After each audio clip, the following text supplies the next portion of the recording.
but it's October. If you are a school counselor, you know what I mean when I say October is crazy and it feels crazy hard. I am currently recording this podcast episode sitting in my car in the garage after 11 o'clock at night because that's where we are right now in life. And I know that you are feeling what I am saying.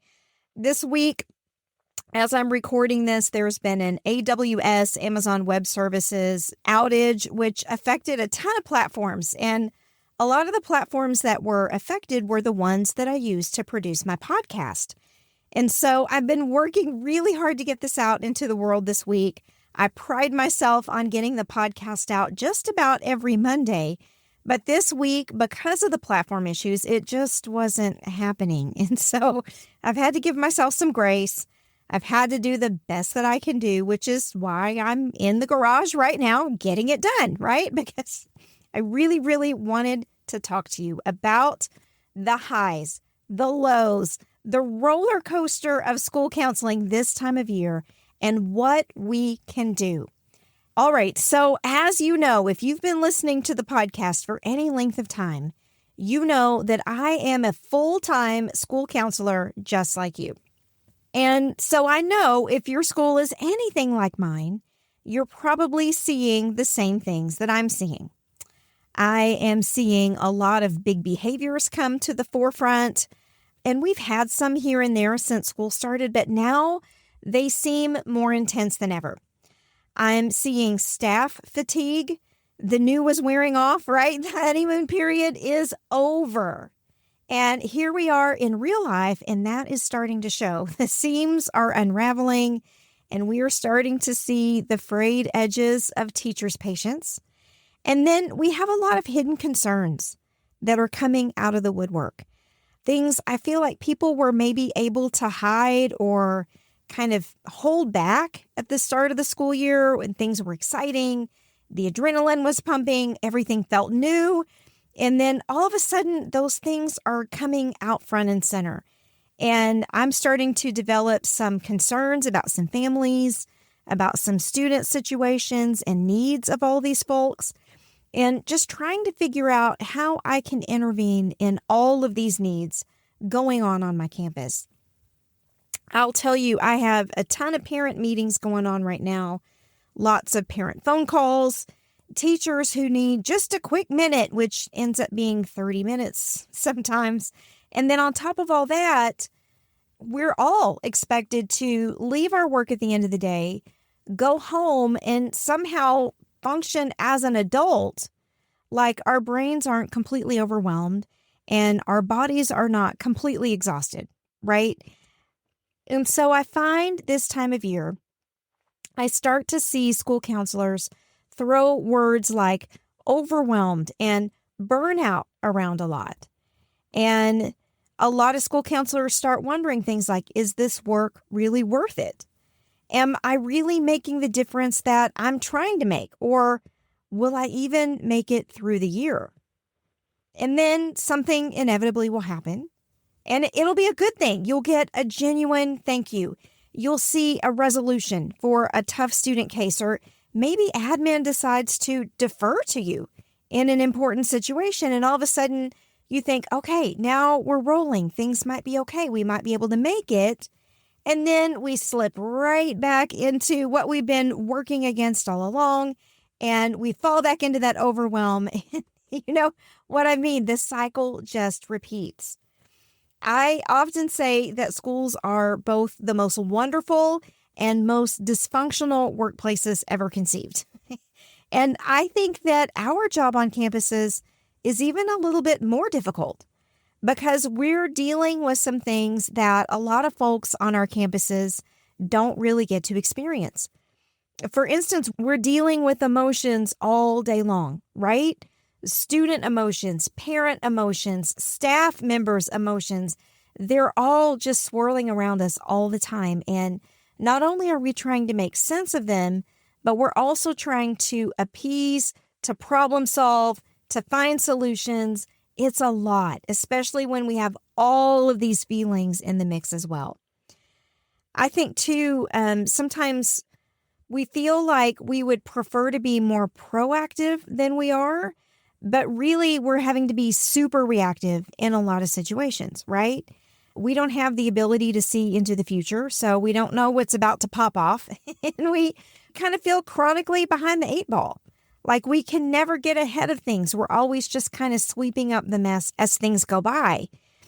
And then I think too, and speaking for myself here, I think we feel a lack of clarity.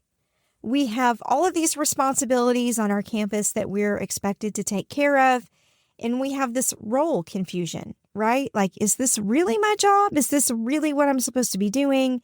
And why do you think this would be an appropriate job for me? We come up against a lot of people who either don't exactly know what a school counselor is supposed to do or doesn't really care what we're there to do. And so we do get tasked out with a lot of things that we don't really feel should be in our purview. But here they are, right? And sometimes we have to just go along to get along. And some days for that are easier than others. But then we too have these mixed signals of authority where we're kind of important when people need us or want us to do something, but we're not as important or respected when people aren't interested in what we have to offer. And so we have really weird jobs. I'm just going to be straight with you.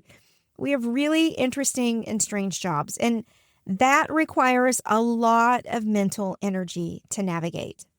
We have unrealistic caseloads on top of this. Most of us are running numbers way over the recommended 1 to 250. We have a lot of switching between micro and macro work.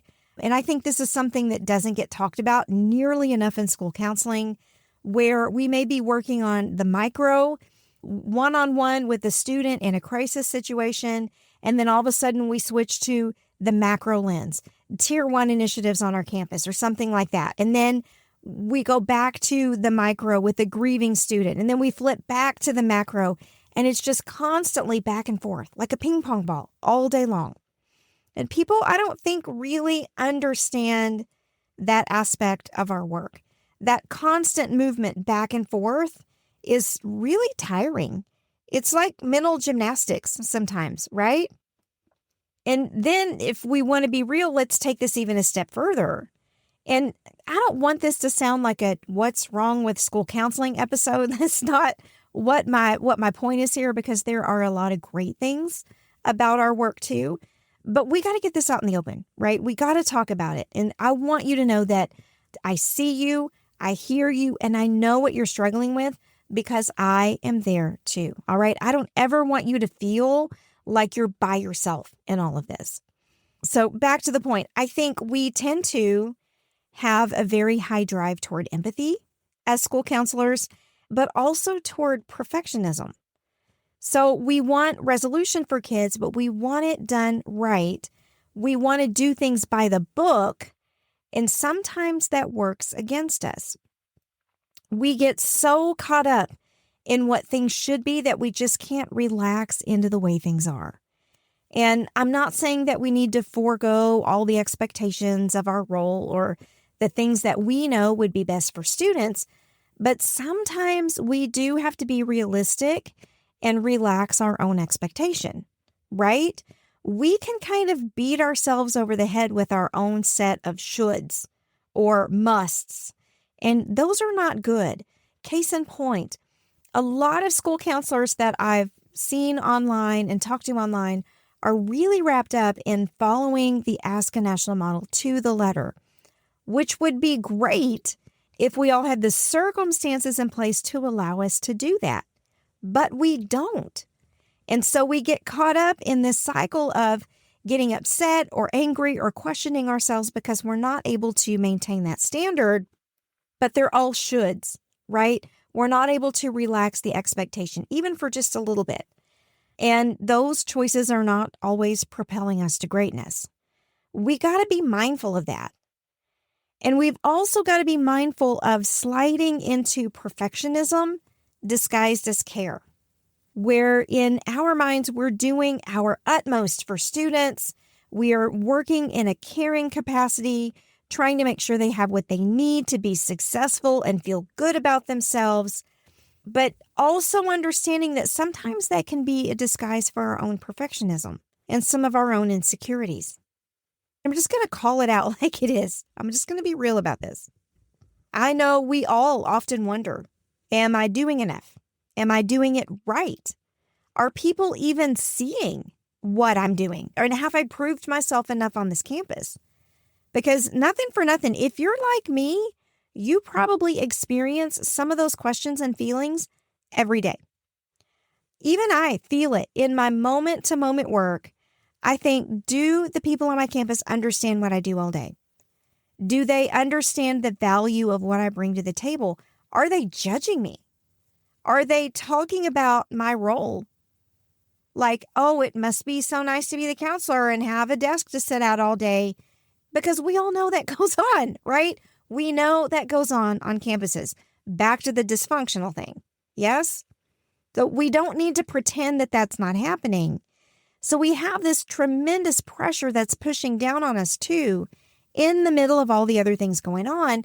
And so I think sometimes we try to overcompensate through perfectionism. And then because of all that, we tend to have some difficulty with unresolved problems. The truth is, a lot of our work on campuses is around things that may not ever resolve. We would love to take care of all of our students' concerns, but realistically, we have to know that is not always going to happen. I can tell you I've got 2 big things going on my campus right now with different students, and I know that both of those situations are never going to come to a full resolution. I'm never going to be able to solve those for the students. And to be honest, it wears on me a little bit because, we all get that lone savior frame of mind every now and again, and we want to fix it. We want to solve it. And personally, when I can't do that, I have to be really careful about how I conceptualize these situations. What stories am I telling myself about the situation? Am I telling myself that I'm the helper, or am I telling myself that I should be the fixer? Because, spoiler, we're not the fixers, right?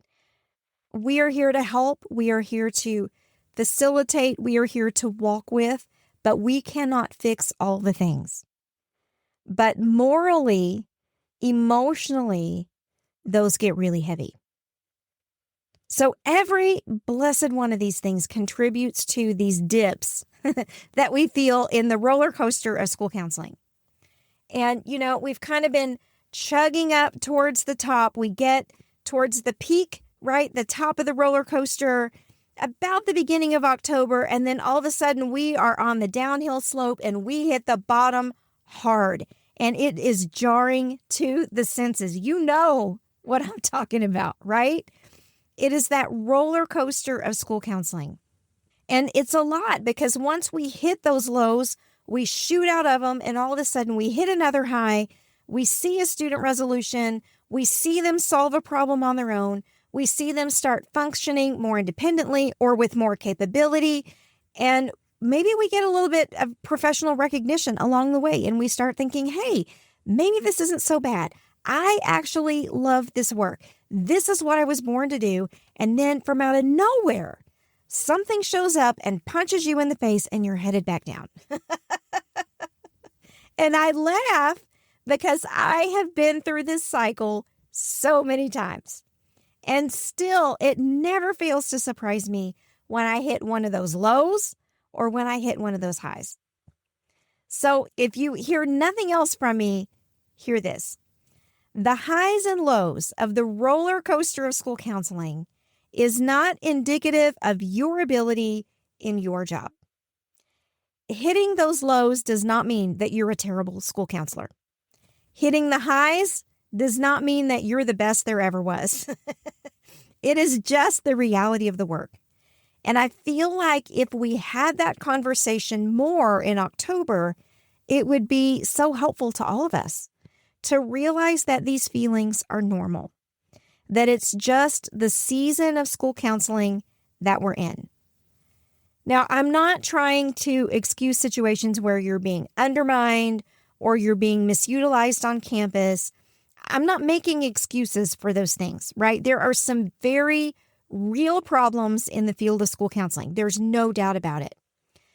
But we also have to realize that this sense of unease that we're feeling, these feelings of pressure, it's just all about this time of year, and it's part of the job.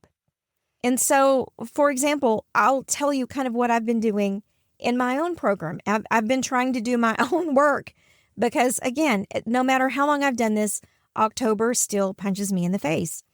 So I have recently started challenging myself to look at difficult situations, not as difficult anymore, but as interesting. And that one word has shifted things for me so much, where when I'm standing up against something that just feels really major, it's never going to be solvable, I can support the student, but I don't see a solution, I look at it as, this is interesting. What can I learn? What can I seek to teach this student in this situation that might help them down the road? Because really, that's where the gold standard is anyway, right? Where we are uniquely equipped to help, and we are equipping that student for future success. We are uniquely equipped to make some really big differences if we can keep the right frame of mind. So I think we have to hold on to the fact that October is October, right? And then with this roller coaster of school counseling going on, we have personal life stuff as well. The seasons are changing, which messes with our rhythms and our hormones. The holidays are coming up. Lots of us are already anticipating those, for better or worse. There's just a lot going on. So give yourself some grace. Give yourself some support. And remember that this is a season of school counseling. It is not the be-all, end-all of how it's going to be forever. I think there are a couple things you can do if you're looking for some support this time of year that might be helpful. One is you need to implement a really good system into your program. You need to have something that tells you, here's where I am, here's where I'm going, and here's the next best step. And I think a lot of school counselors feel like they're at loose ends because they don't have that kind of roadmap running through their program, or they're chasing the wrong destination. How many times have you let yourself believe that the ASCA national model is the only acceptable way of building a school counseling program? And that if you don't attain the standard of ramp status or school counselor of the year, that somehow means that you're a lesser school counselor? I hope that you've never believed that, but the possibility is high that at some point in your career, you bought into the fact that if you were not running a fully, quote unquote, comprehensive school counseling program, that you were somehow failing. I don't think that's true. I think that if you had been given the time, the latitude, the personnel, and the autonomy to implement that national model, and you still weren't able to make it work, we might need to be having a conversation. But chances are you're working with not enough budget, not enough people on your campus, overwhelming caseloads, misappropriation of your time that you didn't choose. And so you can't be held to that ideal, perfect world standard. You do, however, need a roadmap. So we have in our School for School Counselors Mastermind something that we call the SMART School Counseling Roadmap. SMART stands for Start, Move, Assess, Relate, and Thrive. And through those 5 steps, we're able to determine where we are in our school counseling program and what our best next step or next initiative might be. It gives us clarity and a sense of purpose in our program instead of feeling like we're constantly putting out fires as the behavior firefighter. And that's where you probably are this time of year. You're either behavior firefighting or you're putting out college application fires right now. That's what you're doing. It is more soothing than you know to have a good system and to know which direction that you go next. So find a framework. Sit down, List some goals for your program and the steps that you need to take to get there. It doesn't have to be anything formal. You don't need a special form. Write it down on a stinking Post-it note. It'll be fine. But then start working that very methodically and intentionally. That's going to give you a sense of peace. But then second, rely on your data. Let your data help tell the story. I can't tell you how many times I have ended a day, a week, or even a month feeling like, dadgummit, I haven't accomplished a ding-dang thing. Have you been there? Like, I've been flying by the seat of my pants. I've been going 100 miles an hour, but glory be, I cannot tell you what I have done. I do not feel like I've accomplished a thing. But then I go back and I look through my use of time data and go, oh, I mean, actually, I'm kind of awesome at this. I'm doing a lot of things.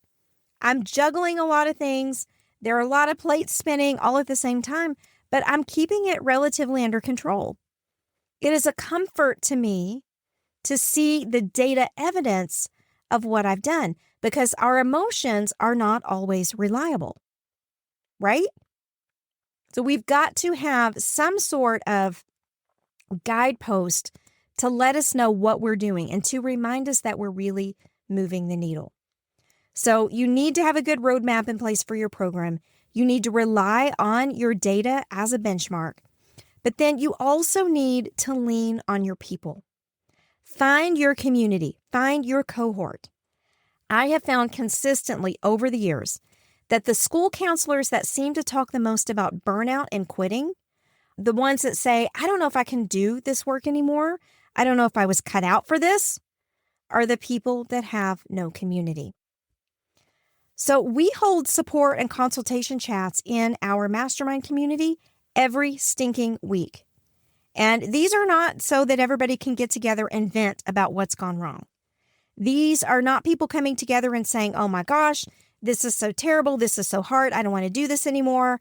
Can you believe that my principal said this or did this or anything like that? That's not what these chats are for. These chats are for constructive problem solving. They're for talking through tough cases. And I'm going to tell you, we've had a lot of them over the past couple of months where we've really had to crowdsource and get creative. But by the time we were done with these conversations, the school counselor who brought the case to the chat would say, I feel so much better. I feel like I know what I need to do next. And then they'll go try it and they'll bring the results back to us. And then we troubleshoot again if we need to. That is the power of consultation.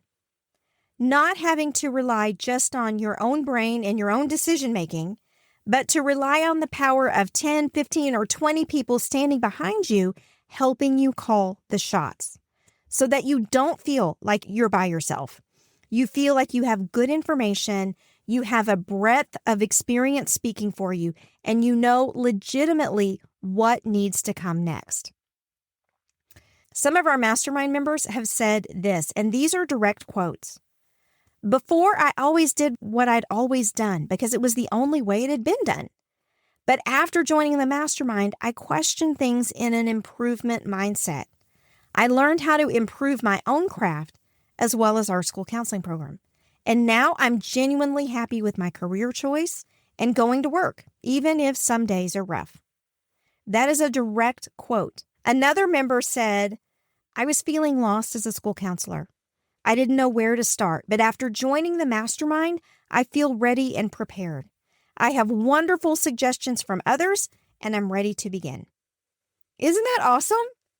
And I'm not trying to turn this into a commercial for the mastermind by any stretch of the imagination, but what I am trying to impress upon you is the power of quality consultation with someone who knows how to lead that process without just barking at you or giving you advice about what they would do, right?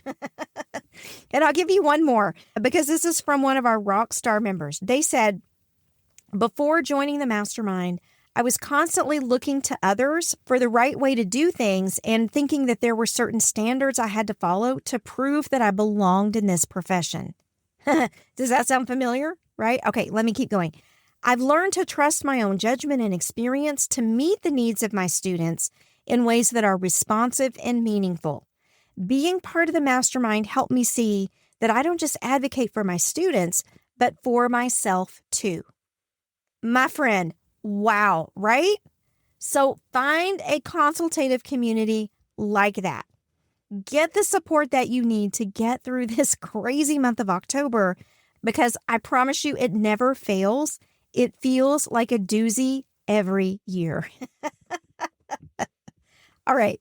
So what I want you to remember most from this episode, I want you to remember that the highs and lows of this time of year especially are normal. And I'm going to warn you, spoiler alert, it hits real hard again in April. So we'll be having a similar conversation once we get to April 2026. But for now, let's just focus on October. So understanding the roller coaster, relishing the highs, understanding the lows are just part of the game. Get a good framework in place for your program so you know where to go next. Utilize your data to show you the movement in your program that you can't feel, and really lean into consultation so that you don't have to feel like you're doing this by yourself, that you have an army behind you, whether that's district counselors, whether that's people on your campus, or whether that's a group like our mastermind. I'll leave a link in the show notes just in case you're interested, no pressure. But just remember, the roller coaster is normal. And there's nothing wrong with you because you're going up and down, I promise. All right, it's getting really hot out here in the car, in the garage, in the middle of the night. So I'm going to end this episode here. But I will be back soon with another episode of the School for School Counselors podcast. In the meantime, keep good energy around you. Maintain a good perspective on the challenges of this time of year. And you're going to do great. I promise it's going to be great. I'll talk to you again soon. Take care.